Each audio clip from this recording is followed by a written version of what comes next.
I should introduce myself. I am David Skok, probably known to many of you as the author of a blog called For Entrepreneurs that writes about SaaS and startups and other things like that. I am really extremely happy to be in Europe. As many of you might know, I'm actually European, well, I'm actually half European, and was a European entrepreneur and moved my business to the States. So it's a great pleasure to be able to try and help other European entrepreneurs if I can do that. So, as you might know from looking at stuff that I write, I like to take complex things and see if I can find ways to really simplify them. And in my talk this morning, what I'm going to do is try and take one of the hardest tasks for a CEO, which is to figure out what should they focus on and how do they drive alignment in the organization so that everybody's pulling the same way and really has total clarity about what they have to get done. And to help me get that done, I'm going to use this diagram which breaks down the startup journey into 3 phases. And in most of the literature that I read, it's actually broken down into 2 phases. People talk about the search for product market fit, and then they talk about what comes after that.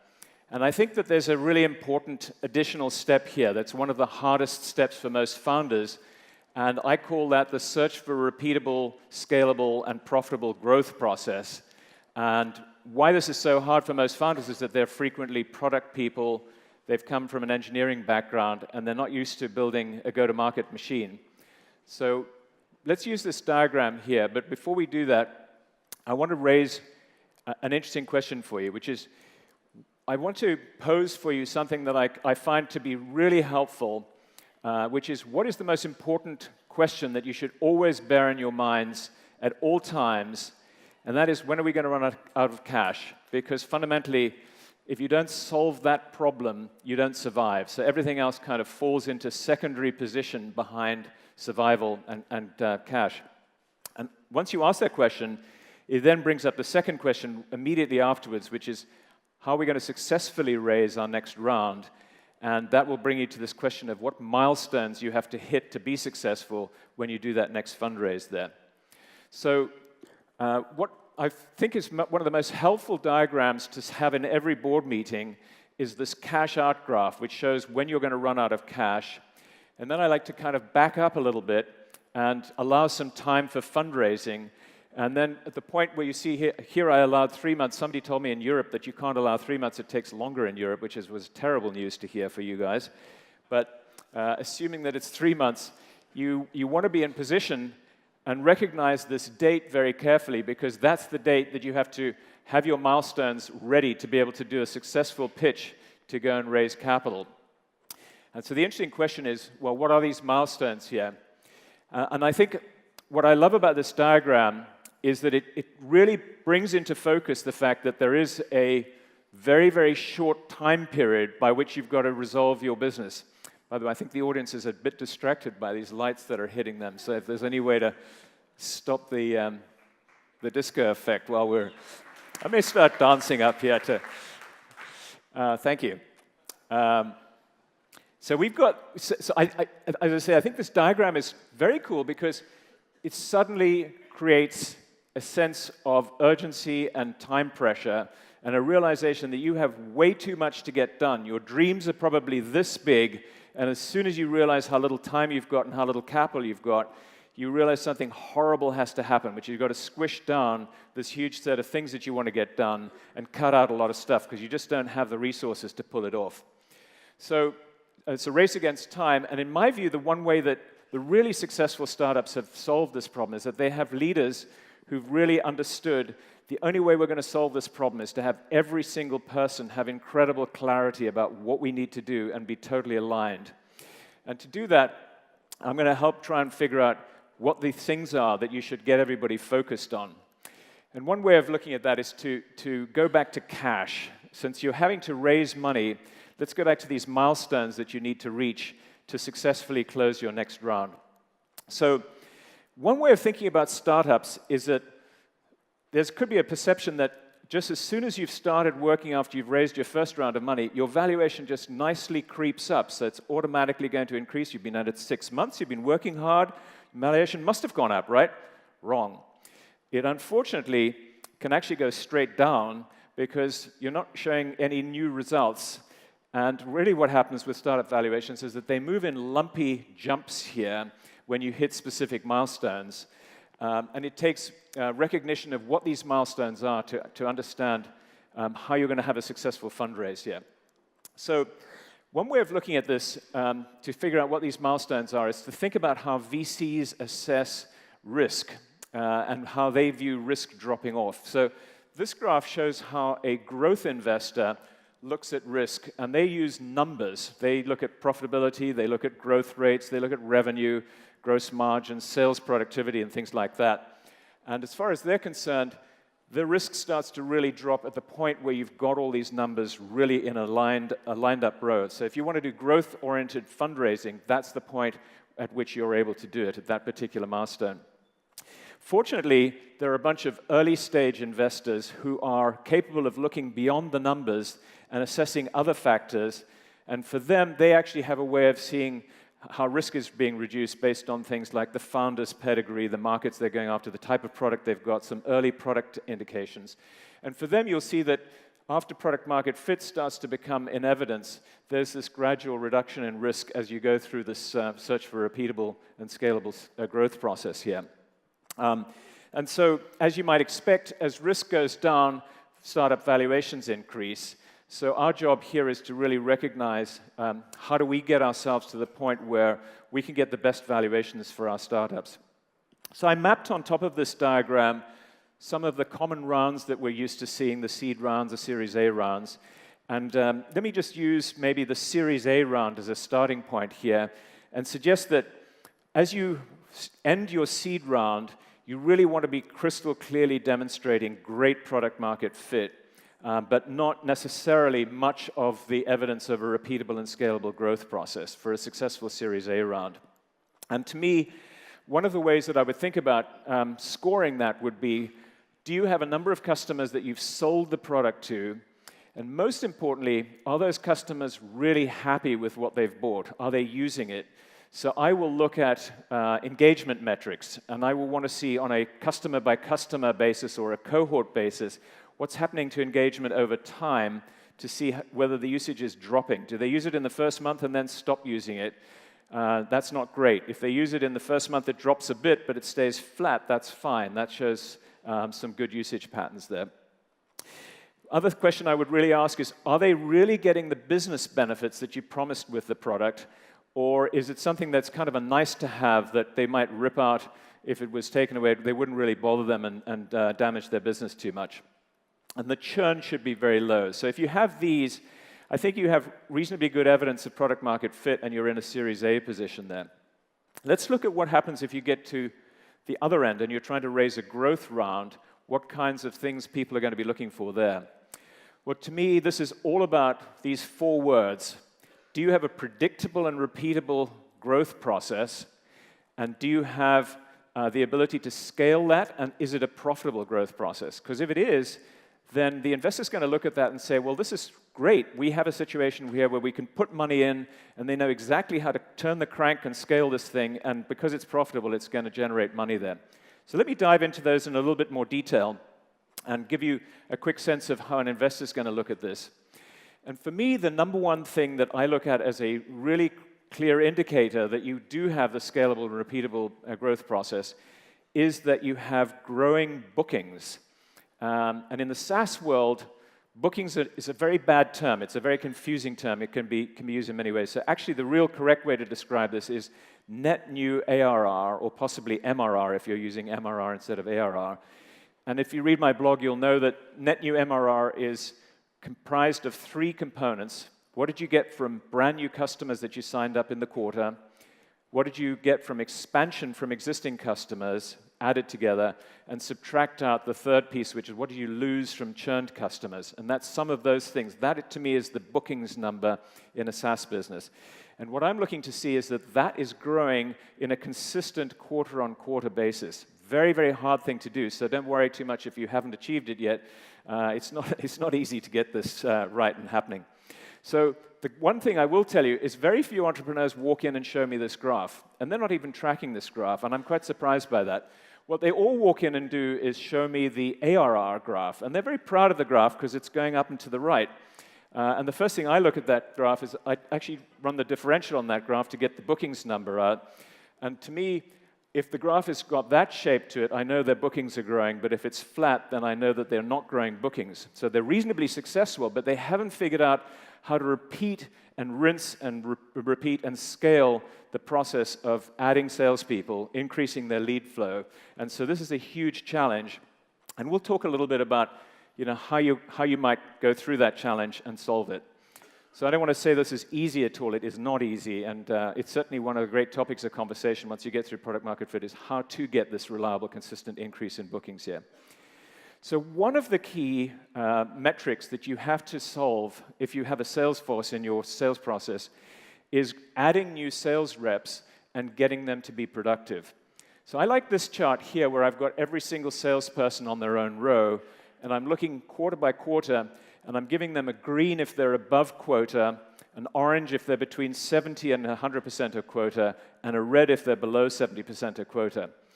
And it's very hard to hire salespeople. I mean, again, on average, 1 in 4 salespeople or 1 in 3 salespeople will fail. It's really just one of the natures of how difficult it is to hire salespeople. But another thing you're looking at here is how successfully are they ramping and how reliably are you seeing these new reps producing. So the last quarter here is a very good-looking quarter because most of these sales reps are in green. What I don't like to see is 2 superstar salespeople and the rest are not producing well. And that's a real common problem that I'm sure many of you have experienced here. So this is extremely challenging. Again, we'll talk a little bit about what you have to do to perhaps get this right here. Here's another chart that actually helps you see the same thing. So this is on the left-hand side, what percentage of the number of reps that we've got are over 75% of quota, and the shape of that graph going up and to the right is a good sign. That tells you you're getting better at onboarding, better at coaching, better at getting your salespeople productive. The right-hand graph is how many reps are over 100% of quota. Another good chart to use to manage this phase of the business here to help you stay on top of the business. So let's talk about how an investor might look at your company if you're going to raise a growth round. So first thing is they're going to still look at product market fit. So expect them to look at churn and to hopefully see net negative churn as well as good customer usage patterns. But then they're going to look at the growth in bookings that we talked about, proof that you can grow the sales organization. But as many of you know, one of the constraints to how quickly you can add salespeople is how quickly can you grow the leads for those salespeople. There's no point in hiring a ton of salespeople if there are no leads for them to work on. They'll pretty quickly get very frustrated and become an expensive liability for you. So finding a way to scale your lead sources is yet another challenge that you'll face during this phase here. And being able to prove that you have scalable lead sources is a question that you should expect to answer if you're going for a growth round here. And you'll remember that I used the word profitable, repeatable, scalable, and profitable. And profitable to me really could be thought of as being the customer unit economics. And again, probably from my blog, you know that I like to think of lifetime value should be greater than 3 times your CAC, cost to acquire a customer. And I also really like to look at months to recover CAC as a key indicator of how cash efficient your business is. And a good number to aim for here would be 18. I used to put, say, 12, but that was probably a little strict. I think 18 is maybe, less than 18 is a good number to go for there. Another metric that I like to look at is what is your sales unit economics. So if a salesperson on target costs you $100,000, a quick rule of thumb here tells you that in an ideal world, you should be having a quota for them of 5 times that they're realizing. So perhaps in the early days of a startup, it can be less than that, maybe 3.5 to 4x, but it needs to be trending towards that 5x number, because otherwise you're paying a lot more money for that salespeople than you will make in the way of profit out of them. So let me go back, having talked about these milestones you want to get to, and maybe think about some other pieces of lessons that I've learned from working with startups through going through these different phases here. And tell you that one of the most serious mistakes that I've seen people make is not recognizing that there really is an important sequencing to how you run your startup. And there's a strong tendency for people to try to jump the gun and force the next stage to happen by kind of going and doing the things that happen in the next stage before they finish the earlier stage. And that leads to some huge mistakes here. So let me give you some variations of this. One of the things that you would see happening is you go and hire salespeople before the founders have figured out whether they can sell the product. Well, if you can't sell the product as a founder, don't expect that any salesperson who doesn't have your passion, depth, knowledge, and ability to be charming with customers is going to be able to sell it for you. So this is, I don't mind the idea of hiring perhaps one salesperson, perhaps possibly two salespeople to help manage the appointment setting and the follow-up and things like that. But the fundamental closing of the deal, figuring out how to close the first deals, is something that I think founders should, personally believe that founders should be doing themselves initially, the very first small number of deals there. A second thing that I see that often happens is people might start scaling the sales organization before they've solved the churn problem, and this is unbelievably expensive. You can make the business grow, but it will cost you a ton of capital, and ultimately you're going to hit a wall. And in my view, you're far better off saving that capital and solving it and focusing on how to solve the churn problem first. And another problem that I've seen is people scaling the sales organization before they've managed to find a really predictable and repeatable sales process, which obviously, again, will just have a lot of salespeople sitting around and burning time trying to figure out what is the right process. And it's really hard to do that with a big sales force, very much easier to do it with a small group of people where you're changing the playbook, talking about what worked, what didn't work, and altering it again. So all of these mistakes basically lead you to burning cash and shortening your runway, which you really don't want to be doing. And there's an interesting lesson that I've learned here, which is that these first two phases are not predictable in how long they take. So you might write this business plan where you say, well, we're going to raise this $1 million, and we'll have product out the door, and we'll have product market fit like that. Well, in one of my companies, it took me 2 years after shipping the product to get product market fit. And that's not abnormal at all. So what that tells me here is that you want to find a way to reduce your cash burn and keep it as low as possible during these first two phases here, to give yourself as much runway as you possibly can do. Do not add hires, do not ramp people, do not start trying to force things to happen quicker than they're ready to happen, and simply recognize some of these things are unpredictable and will just take a fair amount of time to get right here. So let me look into the phases in a little bit more detail. This phase has been very well written about and described by Eric Ries in the Lean Startup, so I won't spend tons of time here.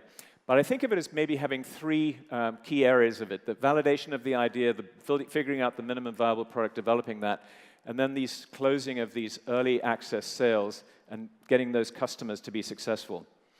Let me point out the importance of this last step here. In a SaaS business, if we don't have successful customers, we won't renew and we won't have the kind of successful retention rates that are crucial for the business. So it's easy to get tempted into rushing on to adding a whole lot more sales before you've really made those first customers happy and got them actually to get the business benefits.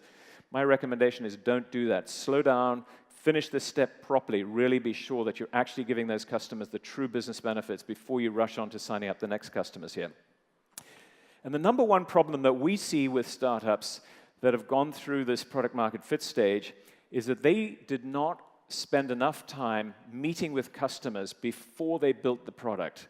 And the reason why, I think, is because it's really hard to pick up the phone and cold call and find customers that will take a meeting with you. And if you're a product person or an engineer, it's even harder because you're kind of shy and introverted, and the last thing you really like doing is phoning people and selling to them. But avoiding this step is fatal because what ends up happening, and I've seen this just so often, it isn't even funny, is you have a product that doesn't quite fit. It's good enough to get some interest from the customers, but you can't close deals with it. And you will then spend, and I've done this myself, I've made this mistake, so I've got the scars on my back, another year or 6 months or whatever, fixing these last little pieces of fit and finish that if I'd just gone out and spoken to the customers before I built this damn thing, I would have been ready to actually sell something that was precisely ready to fit what they would have purchased at that time there. So lots of wasted time if one doesn't get that right. Let's jump to this stage, because I think this is a more interesting phase. It's less written about. How do you find this repeatable and scalable, profitable model? And I break that down into some phases as well. So the first one is one we already talked about with the end of product market fit, so these overlap a little bit here. This is where you're trying to find your very, very first customers, your early access customers. The next thing you want to do is focus on trying to get a predictable and repeatable motion, and then after you've made it predictable and repeatable, then you figure out how to try and scale it. So these are worth separating into two different areas there. And at the beginning of all of this, what you could think of is that you have no path, there's no clear motion that's been identified for how to call a person, what message to give to them, what steps you want to take to bring them through. But by the end of this, hopefully what we have is a really, really crystal clear, well-defined path with every step laid out, and we know that they work, and we know how they generate yield in terms of conversion rates here.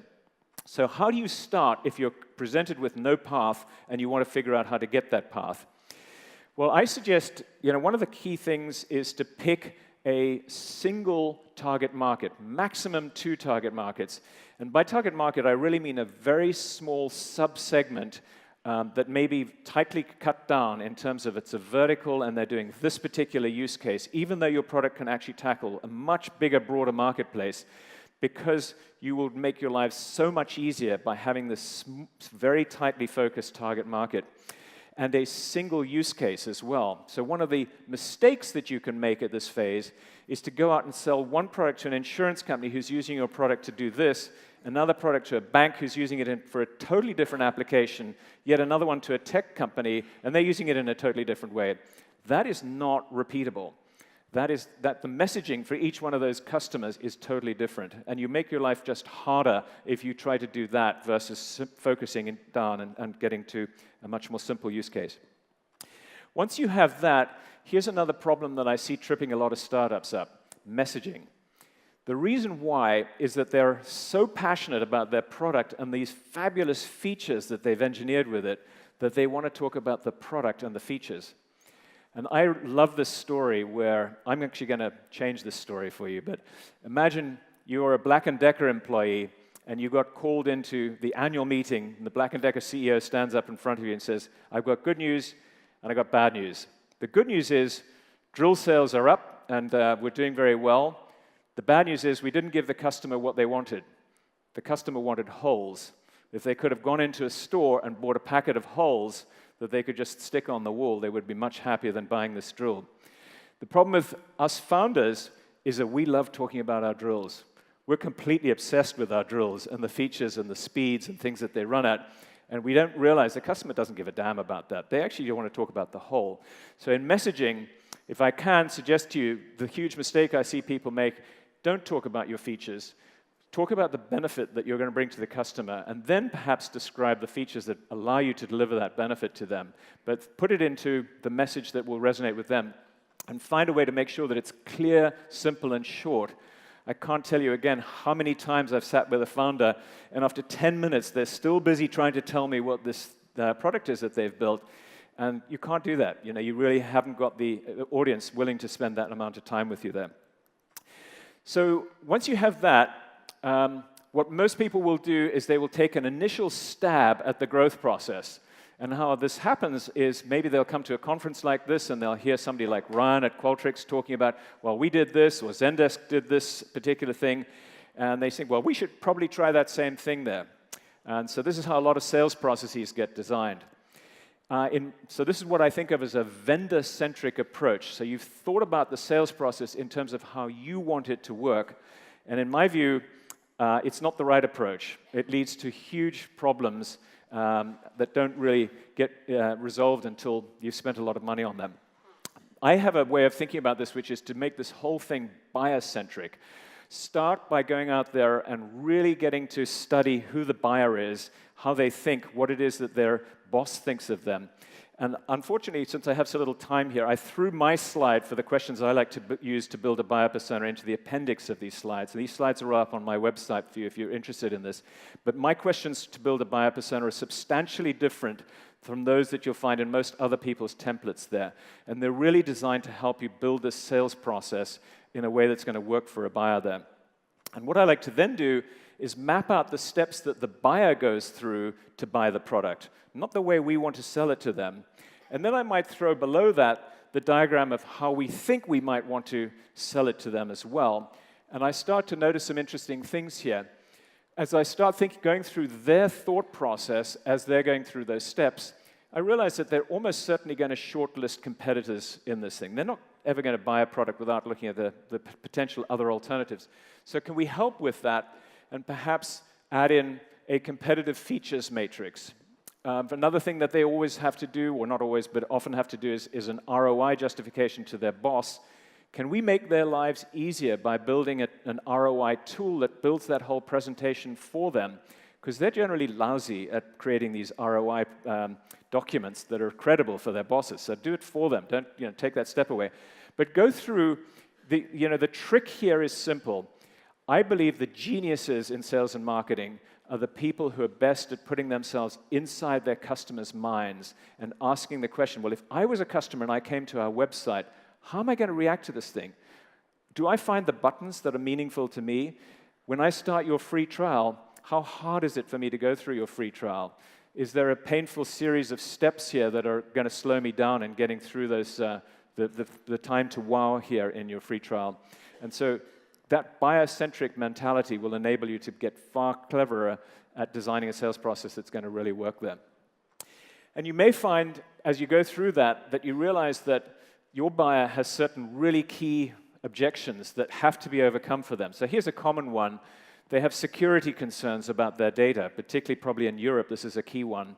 So what can you do to solve that? Well, perhaps you could go and get a third party that's trusted and well-regarded to do a security audit of your whole system set and write a white paper for you and use their brand as the thing that helps sell that, as opposed to just your salesperson saying, hey, we've got great security here.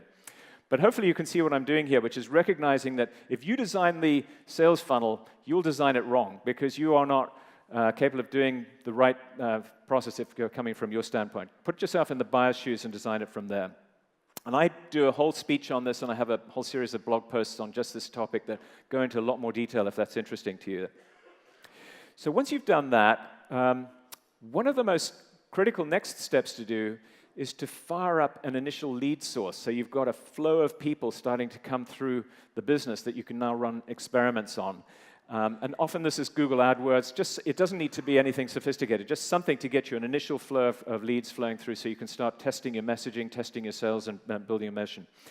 And then my view is you're going to quickly discover that this funnel's not working as well as you hoped. Something's going wrong with it. The messaging could be wrong, the buyer could be wrong, the pricing could be wrong, the product could be wrong. Whatever it is, you've got to fix those problems.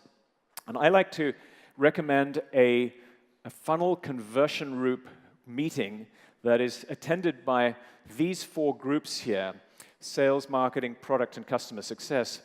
And the real key thing you've got to do is break down what are 4 silos and get them to function as a single cohesive unit. This is how you get this alignment that I was talking about. And fascinating here is, why is the product group in what could be thought of as a sales and marketing meeting? Well, as probably all of you have realized, the product group has the greatest power to impact this sales process, far more so than the salespeople do.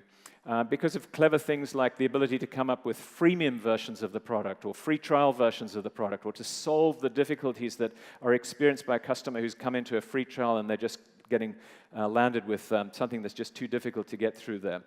Or you see people like the HubSpot guys that I work with who came up with the website grader, which instead of a marketing tool for generating leads, it was a free product that generated leads for them. So again, I happen to believe that the product group is one of the most important set of guys, and it's very rare that I see them actually being involved in funnel meetings. But the way to do this, the most powerful tool to bring this group together, is to have a diagram of the funnel and actually have every single person seeing the same picture. And what's funny is that every time I sit down with a group and say, please help me draw this diagram, they think they know exactly what that diagram is, but as they start trying to put it on the board, it becomes clear that they don't, and there's multiple different points of view, and as soon as they start putting the diagram up, they start solving the problems. They start getting creative. So it's an amazing trigger for creativity to actually have that diagram up there, and as the common tool for this group of people to work together. So let's talk about staffing here, because I think this is another place where I see some opportunities for help. So we talked about the founders doing the early access sales. And then I want to introduce the idea of what I call a pathfinder or a trailblazer salesperson. So this is somebody who, when presented with no path, no clear known way to sell into a company, that is capable of figuring out how to get those first sales done for you. And once, I'll talk more about that person in a second on a follow-on slide here. And once they've got the first initial repeatable set of sales taking place and you're ready to scale, that's the time when I recommend that you would hire a sales manager. You possibly could have your sales manager being a pathfinder and trailblazer type person, acting in that initial sales role before they start acting as a manager as well. That's another possible solution here. And as soon as they join, they should hire a couple of reps to immediately test whether this truly is repeatable and scalable. And if those successfully work, then hire another 2. And if those successfully work, then hire another 2. And if you've got 6 of them working, bang, you're off to the races. You have repeatable and you have scalable, and you are ready to go and raise that growth round there. So what is this pathfinder trailblazer salesperson? Well, they're totally different to an ordinary salesperson. The ordinary salesperson, you have spent a lot of time and energy building this repeatable motion. The last thing you want them to do is come up with and invent their own motion. So an ordinary salesperson is somebody who follows the discipline of the path that you've defined and repeats that process time and time and time again. This is totally different. This person walks in, they don't know which target market, they don't really know who in the organization they should call on. They're not sure of the messaging. You don't know what pricing. You're not really sure if your product's got the right features yet. So this kind of salesperson is pretty special, and they know how to work in this very undefined environment and help bring clarity to the finding of this particular path through here. So a quick thing on the sales manager. I think we already talked about this. Wait till you think the process is repeatable, and perhaps make sure that you see a path to profitability. And the sales manager's job is pretty straightforward. Their whole role in the organization is to scale something that is working. So don't really put them into that repeating process until it's actually ready to be repeated, and check that you've gone through that first iteration beforehand. Now, here's something incredibly cool that I really love about SaaS, is that it's driven by formulae, and the formulae are actually amazingly simple. And one of the most powerful formulae that drives the whole SaaS business is the one I'm going to show you right now. The bookings number is really a multiple of 2 variables. How many salespeople do you have, and what is your productivity per rep? Amazing, isn't it? Just 2 variables. So that's kind of cool. That tells me that if I fix those 2 variables, I'm going to have a very successful business. Now, this is where people go wrong. First of all, the number one flaw that I see tripping up every one of my portfolio companies, and repeatedly, it's amazing how it came back and bit us twice at HubSpot, is that we didn't hire salespeople fast enough. So we didn't have enough people to meet the quota. So, and I understand, by the way, this is really hard to get right. Hiring people is easy to say, but really hard to do. But the key thing that I will say here is people underestimate recruiting. They kind of take it as being the secondary thing that's not that important. I learned a lesson here. I actually personally hate recruiting. I find it unbelievably boring and don't want to spend my time doing it. So I'm sure all of you are the same way. But you cannot afford not to be great at recruiting in a startup these days. So the earlier you recognize that this is, I call it the 3rd crucial startup skill. First one is building a product. Second one is go to market. And this is the 3rd one. You have to be able to build a great organization to be successful in the long run here. So bring in-house recruiting into play at the moment where you hire your VP of your sales manager. That's the moment where you're going to have to be hiring on a regular, constant basis, and you need a ton of candidates flow to be able to do that. So the second variable, productivity per rep, well, this is one's pretty obvious, but turns out to be fascinating to pull back the covers and understand it here. So one part of it is the quality of sales hires, but the second part of it is the sales training and onboarding work that you do. So again, imagine if you're founders and you've hired those first couple of salespeople, you assume, I think, quite frequently that these people will automatically be as good as you and will understand your product and will know how to sell it without as much training as perhaps they really need. So I hear people talking about a 1-week training course. My sense here is that training is typically over a 4-month period of time. You might do an initial week, but you then need to go back and revisit. And again, there's tremendous power that you can get out of running role plays as a way to test whether people have actually been successful at learning stuff. And if they haven't, it's a quick way of pulling people out of your organization that perhaps aren't ever going to perform, and you'll recognize it much earlier than you would do if you left it till later.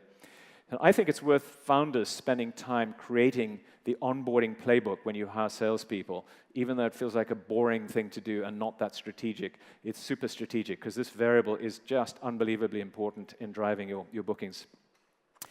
So I did mention this earlier on, but if you hire a bunch of salespeople and you don't have adequate lead flow, they're not going to be productive. So the other challenge you've got is scaling lead flow. So that'll be something where you'd want somebody in charge of marketing whose job is to be testing constantly the next lead gen source for you and trying to figure out where you can scale next after that.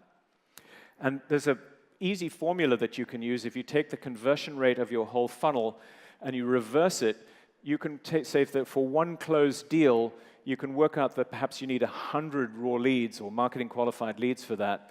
And then if you work out that for each sales rep, for them to hit quota, they may have to close 10 deals in a quarter. So 10 deals times 100 means 1,000 marketing qualified leads per sales rep. And that number becomes the contract between the sales group and the marketing group. So your marketing group has a target that they have to hit. Your sales group have a target number of salespeople that they have to hit and a productivity per rep that they have to hit. And those two things help you get this whole thing running smoothly here. So just ending here on the scaling phase, I do see a fascinating mistake happen here as well. And that is when people finally get through the growth phase of figuring out this predictable and repeatable model, they're so used to saving money and not hiring people and conserving every dollar that they've got that it's too scary for them to actually go into the other mode, because now that it's fully repeatable and it's scalable and it's profitable, you should put the foot on the gas and expand as fast as you possibly can do. And I see a lot of people being too scared to do this. When I say to them, you need to be hiring 2 salespeople a month, they're kind of blown away by that. Wait, what? We've been hiring at a rate of like 4 or 5 people a year here, and all of a sudden you switch modes there. So that's kind of an interesting change in mindset that has to happen here. So last thing, quickly to summarize what we've been talking about. Hopefully, my goal was to simplify what to focus on. And having this diagram here hopefully gives you a map of where you are, and understanding where you are in the right stage will help you choose what actions to do. And again, a common thing to avoid here is don't jump ahead. Really be sure that you've completely finished getting your product market fit and customer happiness and churn right before running the scale playbook there and hiring a ton of salespeople. A lot of board members are the people who are guilty of encouraging people to hire 6 salespeople before you finish that. Don't allow them to take you off track in that particular way there. And avoid underfunding. This is a common problem that I see a lot of people run into. They only have enough funding to take them to a point X there, but that doesn't really get them to the milestone that they need for successful fundraise here. And if you're in this situation, the earlier you recognize that you're underfunded, the better chance you've got of fixing the problem. So one thing you could do is go and raise venture debt. Another thought is to go back to your current investors and perhaps take more cash on the same valuation as your end of your last round, or try and raise a small amount of extra capital here. But you need to find a way to make sure you've got the runway to get to that milestone. Otherwise, you're going to have this ugly moment where you're trying to raise capital and you're not looking to be where you want to. And then use that graph of when your cash runs out to drive the sense of urgency in the organization and have everybody aligned around one simple single thing that you've got to get done. If you can get these milestones done for a successful fundraise, you are in great shape. Now, the good news is, if you're like Qualtrics and you're profitable from day one and you don't need to raise money, these are the exact same phases that I would still recommend. So even if you're not fundraising, this is still the right way to run a SaaS business, in my opinion. So it doesn't matter if it's associated with fundraising, but this just happens to provide a really great way to give you focus and clearly tight timeframes by which you have to get stuff done by. And it also brings really great alignment into the organization, so everybody works together, with particularly the product groups, the sales groups, the customer success groups, really focusing on the funnel and the funnel metrics together with that diagram that I mentioned as being the great way to unify all these different groups that can frequently get siloed and just not care about what each other one's doing and act independently then. So if any of you are interested, I have posted these slides plus some appendix slides up on my blog, and that's where it's located. And happy to take, I think I've got time for perhaps one question here. No time for no questions here, but thank you very much indeed for your time. I appreciate the